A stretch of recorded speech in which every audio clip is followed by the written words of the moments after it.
The chief representative of the Council of Chicken Kindred on Earth was waiting for his turn to enter the spaceship. He had been waiting for 20 minutes in mankind time. It seemed a lot longer to a chicken.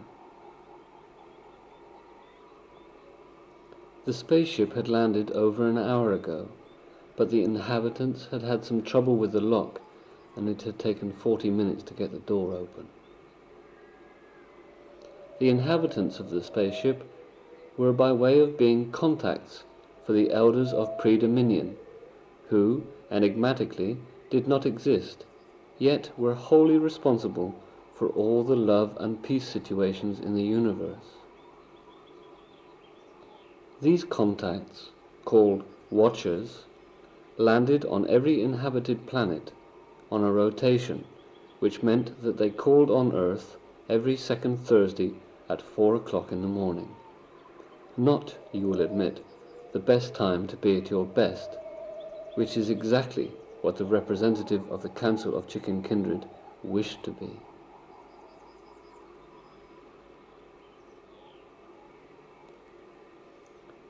Each audience with the Watchers lasted about 3 seconds, so, as there were only 100 waiting before him, he was standing before the Council in 5 minutes and back outside again 3 seconds later.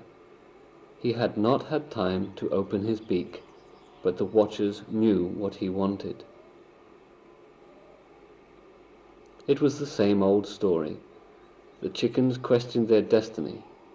They just could not bring themselves to peace for as long as mankind continued to eat not only the chickens, but also the just laid embryo of their species. "Well," said one of the Watchers later, "we've no authority to intervene, but we might add a little fun to this situation by giving them J 7 1/4. This statement was so funny that the Watchers fell apart laughing, and it took a patient mother computer to reassemble them. So the chickens were given J 7 1/4 more in jest than in wisdom. There was no actual handing over ceremony or injection parade. They just passed from one moment when they didn't have it to the next when they all did. Such is the power of Pre-Dominion representatives.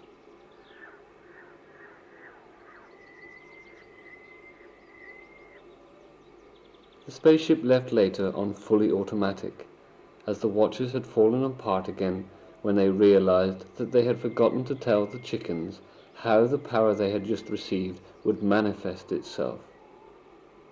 The same mother computer got them together again whilst making earth blossom tea, correcting the course towards the next planet, and knitting a pair of woolen socks for an Earth boy she had fallen in love with.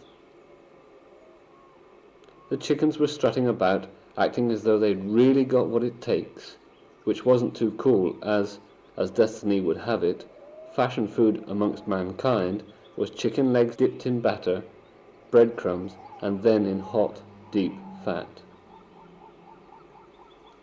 After 3 weeks of being eaten at the rate of 97.5 million a day, the chickens began to think that this power that they had was a load of old rubbish. What they didn't know, chickens don't read newspapers and take what they hear by rumour at scratch value, was that there had come an element of surprise into mankind's breakfast meal. With decreasing rareness, an egg, boiled for 4.5 minutes, when struck for opening, exploded in a 00 scale nuclear blast, completely wrecking the breakfast table and leaving all of the occupants of the room with psychological diarrhea, which usually lasted for 2 weeks, but tended to linger after successive explosions. The people of China didn't care, as they eat their eggs only after they have been boiled for 100 years. This tended to neutralize the effects of J 7 1/4, or perhaps they haven't got to that batch yet. After 6 months of dangerous breakfasts, mankind, or at least 4.5 minute boiled egg eating mankind, grew perturbed and formed a council which formed two committees. One, to investigate the chemical mankind fed to the chickens to make them lay more eggs, and one to deal with the rash of skirmishes that had broken out between guerrilla factions of the United Harmless Egg Wholesalers and the People's Movement for Quiet Breakfasts. Salt-and-peppered thigh-biting was running rife in many European countries, and in Britain a man who dearly loved boiled eggs invented a foolproof opening device that contained any ensuing explosion. The inventor's name was Leghorn. He sold the patent for a double poached eggs on toast, having been converted to that faith by the power of love, which had occurred in him at the passing of the Watcher's spaceship. Leghorn was in a snack bar at the time. He fell in love with the waitress and willingly accepted the poached eggs she forced upon him. They were left by a customer who had suddenly dashed off to see his psychologist, who was, by this time, president of the Amalgamated Toilet Tissue Issuers.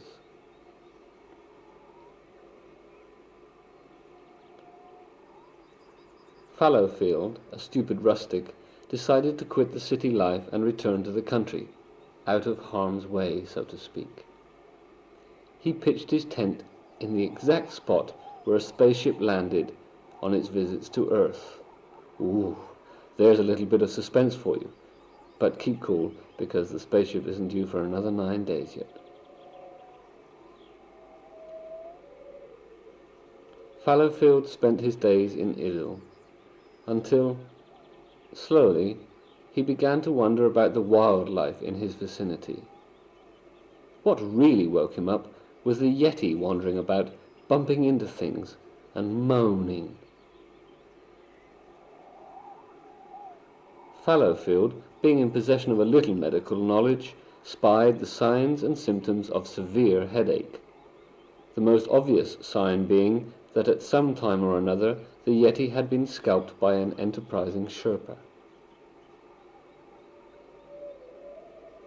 The first tiger to appear in the area for over 1 million years clinched it for Fallowfield. There was something very special about this spot.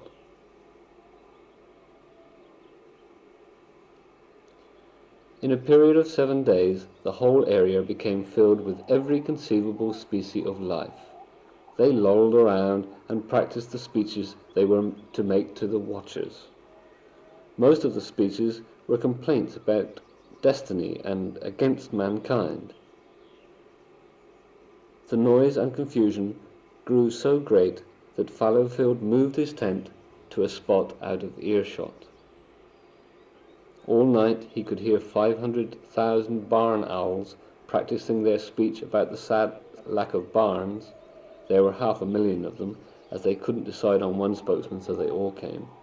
And all day he had to put up with the sound of the Yeti screaming about the noise. Fallowfield thought dreamily about the peace in the city. Finally, at 4 o'clock one Thursday morning, he decided to leave when a spaceship landed almost on top of him.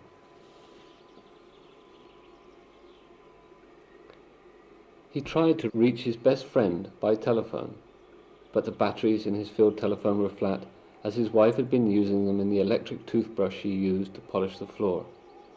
So, realizing that he was to witness this alone, he strolled over to the spaceship to take a look. Hands in pockets, he walked right in, only to find himself back outside again in 3 seconds. He tried this 3 or 4 times, and in 10 seconds or so had the situation pretty much sized up.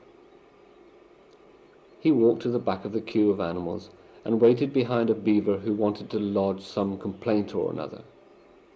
The queue moved at a shuffle, and as soon as it was his turn next, he was in. "Wait!" he shouted, and found himself outside again. Mother Computer put her charges in order and switched off the 3-second device while brewing a nice cup of tea for the man. "It's all right, you can come in now, we've turned it off," called one of the Watchers from the door. Fallowfield walked in. It was exactly as he expected the interior of a real spaceship to be, completely beyond description. "What do you wish to say?" asked a watcher. "Too much," answered Fallowfield. "Why are you here?" asked the watcher.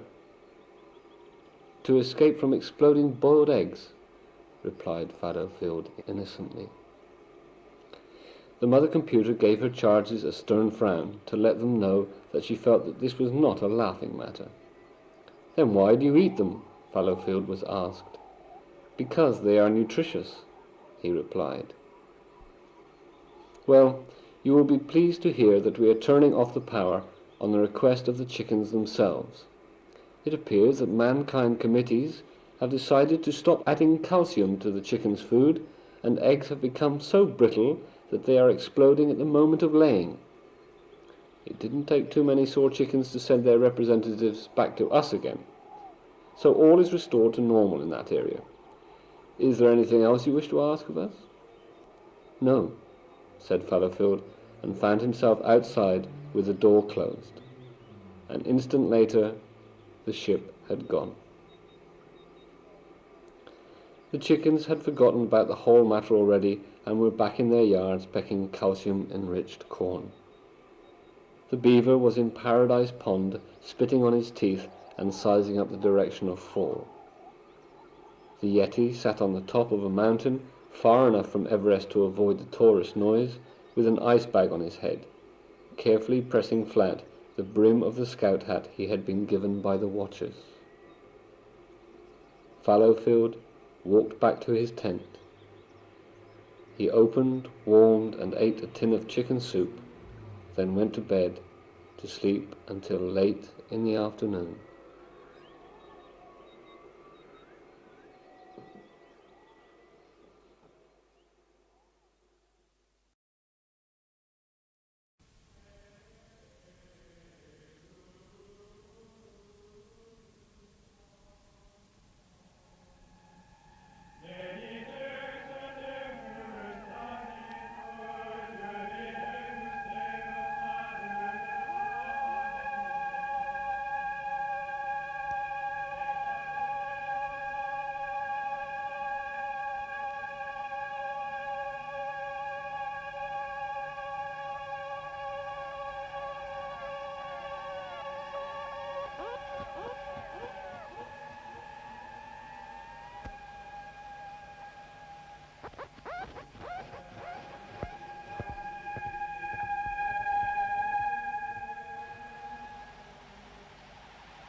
Tardy, a seventh-generation clone, went willingly to water the pyramid.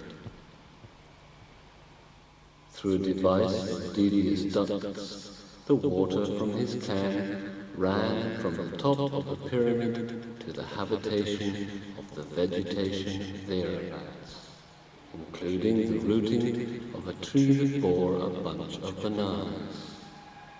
It was the time of pouting. In the bunch of bananas was the now vacant nest of a ninth-generation clone spider named Da.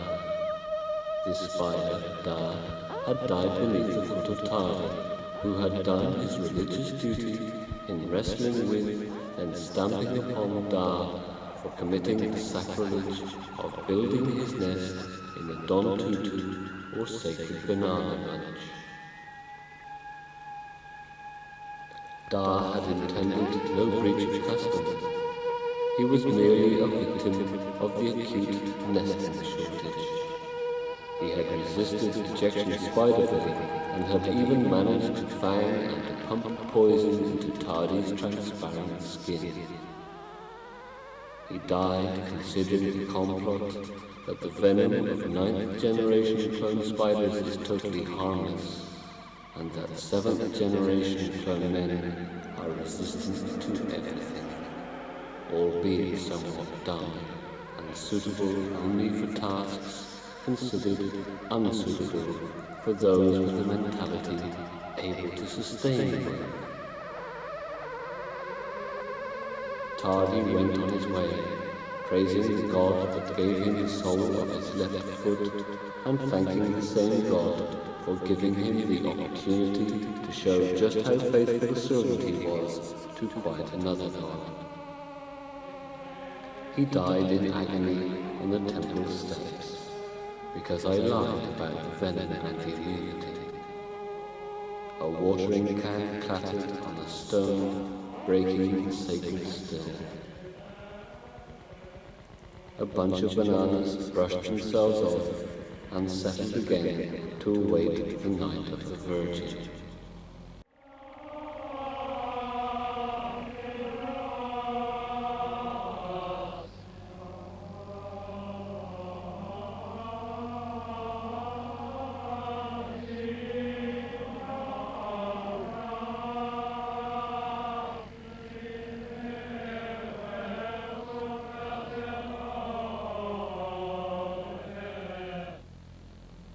The local version of subversion diversion was a priest named Suxon, who first sucked, then counted on his fingers to 9, then, after a thrilling hesitation, 10. No one questioned the purpose of this performance, as religious phenomena is accepted at faith value. But this was no time for paltry bread and water stuff. This was the time of Paltidan, that highest of ceremonies, occurring only once every 2 weeks, on a Tuesday, at 4 o'clock in the morning.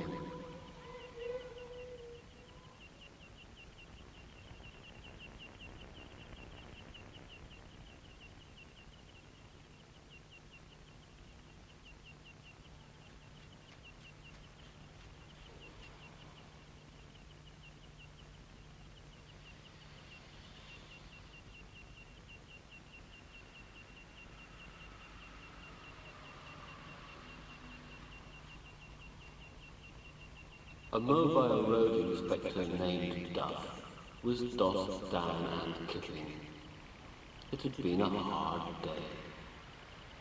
Not only had he checked Cranbourne to Burwood via Crippled Stile and Mrs. Fry and Mr. Cheeseman's orchard, he had relived his Purlier days in the Square Forest, an organisation for unemployed males who would rather be shot at than shot, and paraded a sagging flag to prove it. Now he slept. He dreamed of the stretch between Wimborne St. Giles and Sixpenny Handley, and that would have been the end of the story, but for at that moment the watches landed. The hot air from their exhaust warming the part of his soul exposed by the hole in his soul, and that was comforting. The door opened, and what appeared to be a rotomint, with an exploded, old TV set head, leaned out and took a deep breath, held it until an oscillator popped, then exhaled loudly, emitting busy sonar signals resembling of warehouse nightmare. It was enough to wake Duff, who was just about to broach Bull Barrow.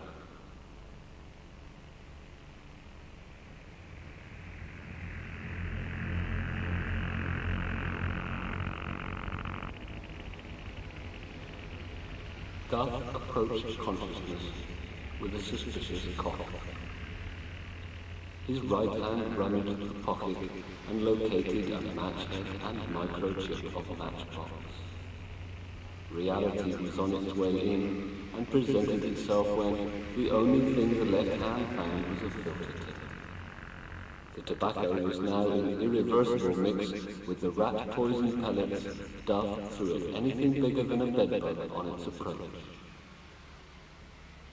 He lit the filter anyway and smoked between coughs. His coughing alerted the watcher, who was just about to bury his nose in a mug of tea brought by his mother computer. He turned to look at Duff, which made the whole area brighter than light. All right, you've got fire, but have you got smoke? Duff uttered. Yes, said the watcher. You have food? Stated Duff on instruction of his stomach, which was not what it was. Yes, said the watcher, and handed Duff a mug of tea. I meant something more solid, Duff said between slurps. Sure, said the watcher, and handed him a second cup of tea with 1 extra sugar. Mother Computer came and passed out a bowl of citrus soup with red bread from Mars. I'd rather have a ham sandwich, said Duff sullenly, but a stern frown from Mother Computer told him it was all he was going to get. He sat on the step and ate. The watcher sort of sat beside him and watched. Have you seen Fallowfield? He asked. Who? Answered Duff, and accepted the roll-up the watcher offered. The watcher flipped his zipper and laid fire to the shag. At that moment, the local law arrived on wheels.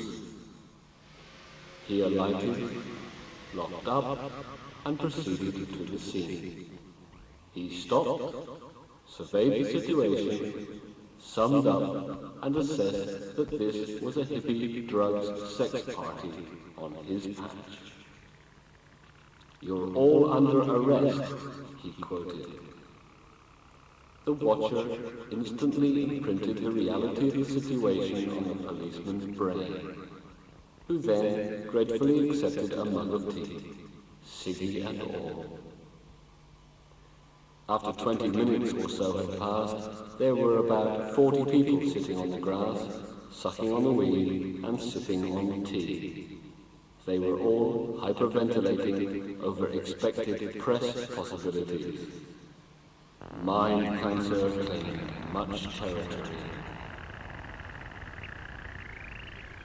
The spaceship slipped away, unnoticed by anyone but Duff, who had been leaning against the door, scratching marks on the ship. But that's almost another story.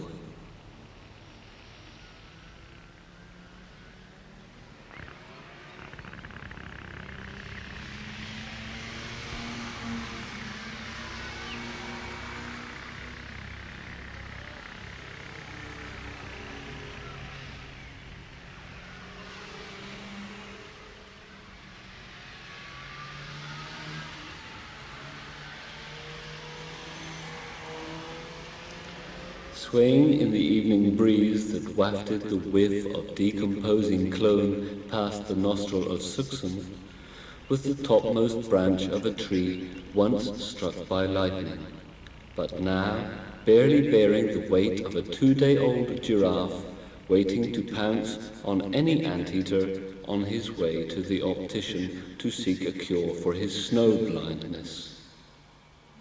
The giraffe was about to pounce on just that sort of anteater when it was struck by a bus that carried 2 wise men and many lesser minds on their way to the feast of the night before the night before the night of the Virgin.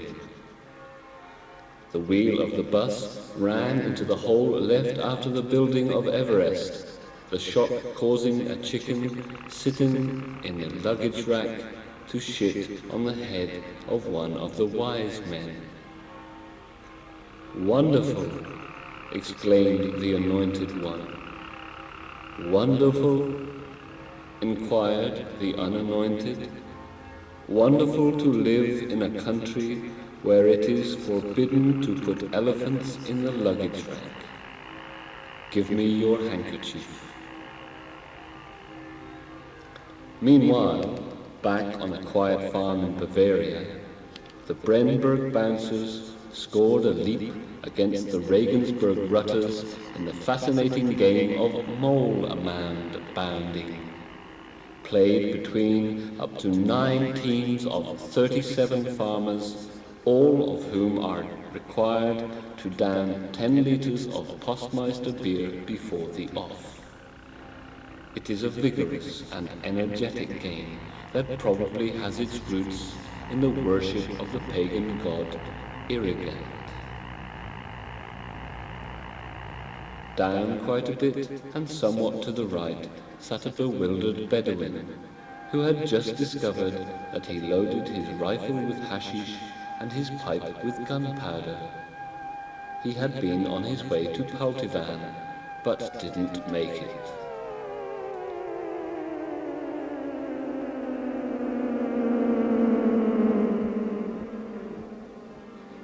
In Gothenburg, university students stuck sharpened pencils up their noses without fear of reprisal.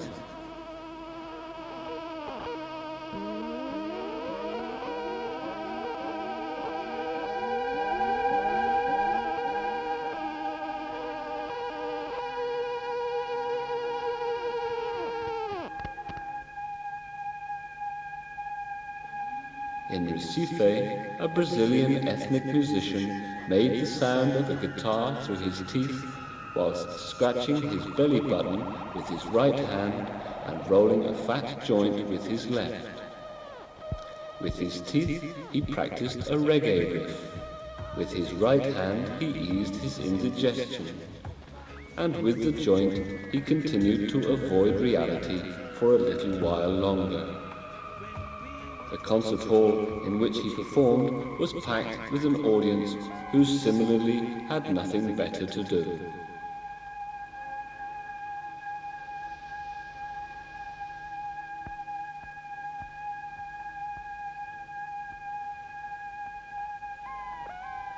In the Amazon jungle, the celebrations were already underway. They always start early there, I don't know why. The 3 finalists of the Anaconda Biting Championships were adjusting their ritty titties or foreskin protectors before diving into the piranha-infested river. Suxon was oblivious to the histories aforementioned. His attention was wholly taken up with being holy and preparing for the arrival of his nephew Fallowfield.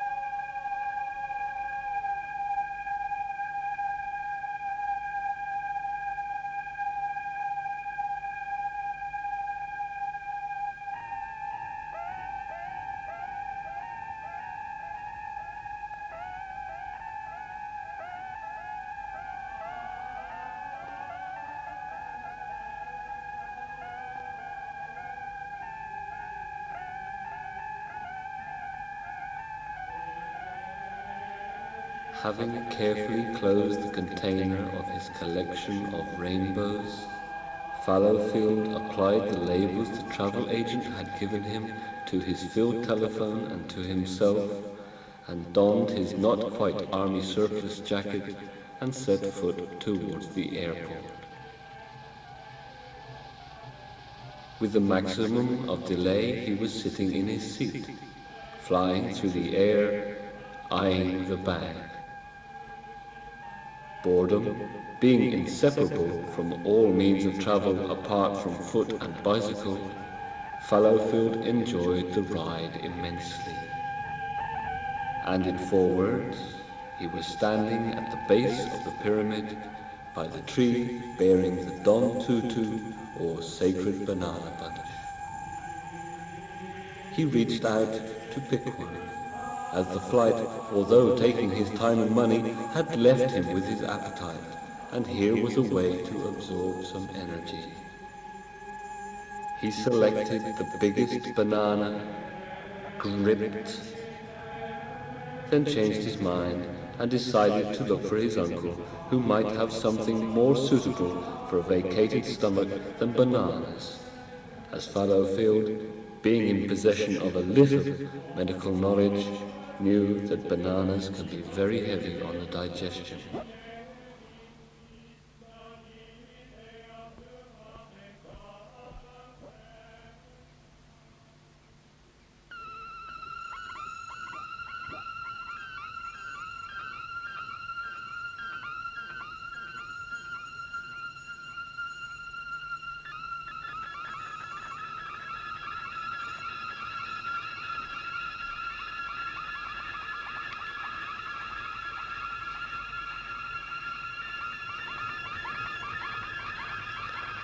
At that moment, the band hired to play at the celebrations began tuning up, or practicing. The duo was, in fact, those familiar gig with everybody, children of the Chillum, heavily twins, Rasta and Bollock. Their producer, Macca Spliff, had seen them slicing up a policeman on a television news report and had contracted and transacted their first double platinum hit single within 1 hour of the opening of their trial. They were discharged, as the experience had left them with scars so deep that only continuous hot money poultices kept them from tearing the place apart.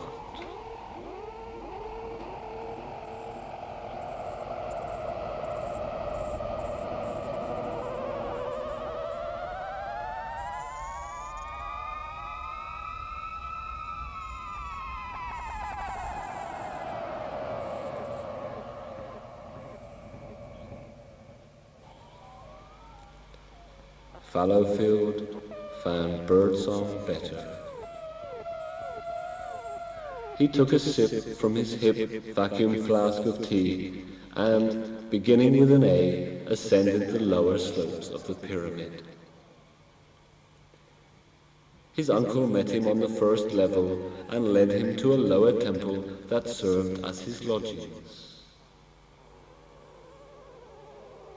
"Greetings from everyone, Uncle Sukson," said Sukson.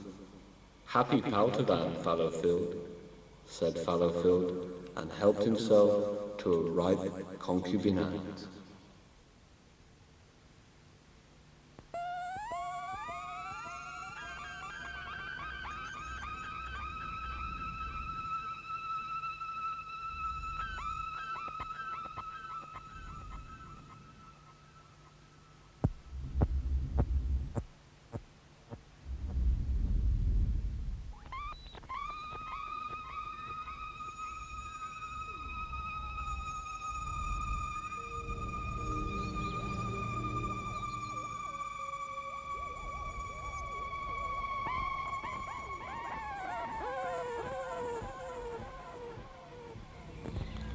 Yes, the celebrations had begun. Day drew on until night fell. Activity in the pyramid had reached its peak, which had been removed to leave a flat area for the high ceremonies. It would have been impossible to have the goings-on going on a point, wouldn't it? So they took the top off.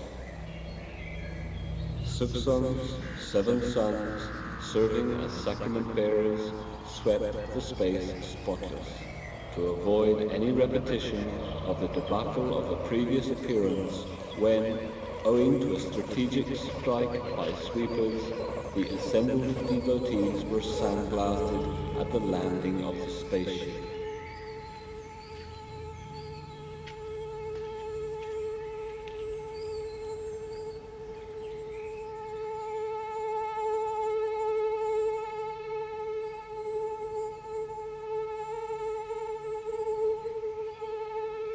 What had made the whole matter worse was that the watchers, on seeing what their landing had done, had gone completely to pieces, down to transistors even.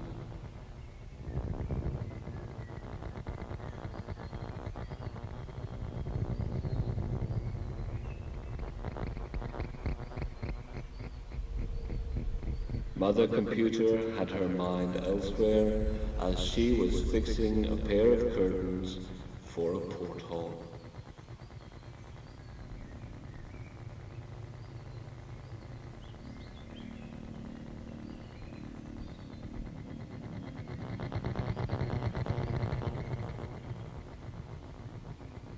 By the time order was restored, inside and outside, it was time for the watchers to leave. The power released during takeoff was different from that from landing.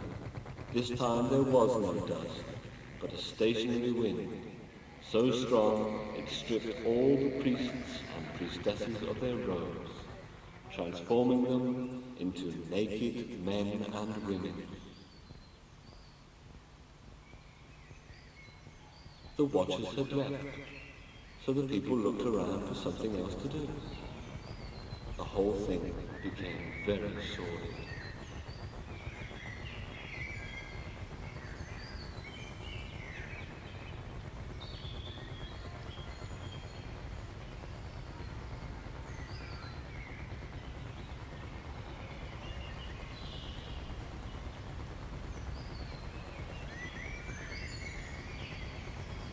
This time it would be different. And it was. The watchers landed 9 minutes late, but without a dust storm. As soon as the door was opened, the priests and a somewhat younger selection of priestesses stepped out from behind the glass screens and walked to the ship. One at a time they filed in and were back outside again 3 seconds later. Some of the older priests had had difficulty clearing the space before the exit, and the ensuing skirmish was indistinguishable from the game of rugby, apart from the strip and jingle. Before long, they had all passed through. In the process, they had become enlightened to the fact that the human mind, or at least their representation of it, was totally inadequate. The watchers had had difficulty in staying awake. Mother Computer had had to grip the sides of her pinny to contain the governor on her extravagance reaction.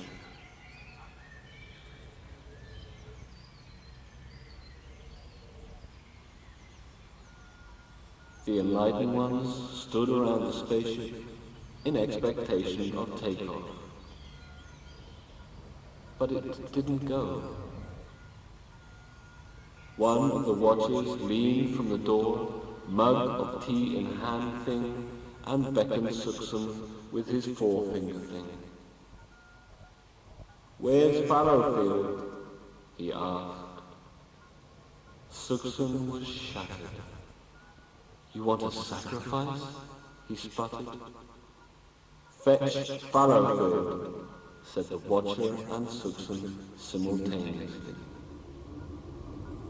A dozen devotees dragged Fallowfield to the door. "Here he is," quoted 12 voices in a unified arsenic. "Come in, Fallowfield," said the watcher, and shut the door behind them. "Why are you here?" asked one watcher. "On Uncle Suxum's invitation," answered Fallowfield. "Why has man built this pyramid where we land our spaceship?" Fallowfield was asked. "To put you beyond the reach of all the animals that collect here for your arrival," the watcher was answered. "What's all the banging noise?" asked another watcher. "Anti-aircraft fire to keep the birds away," came Fallowfield's reply. "Would you like a cup of tea?"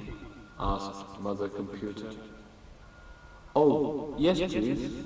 Milk in first and 2 sugars, thank you," said Fallowfield with a friendly smile. "Will you travel with us?" asked the watchers. "Indeed," answered Fallowfield, and the ship left.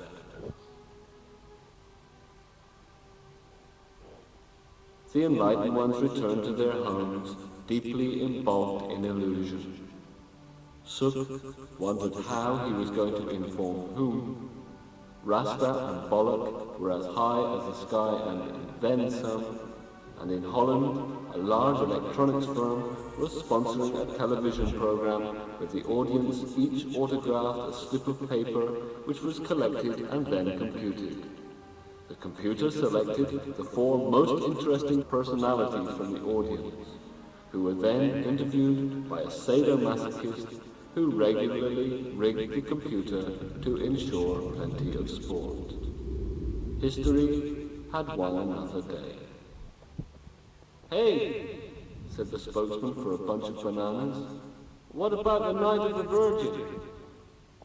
"Save it," said Suxon. "I deem we've been deceived for the sake of the story."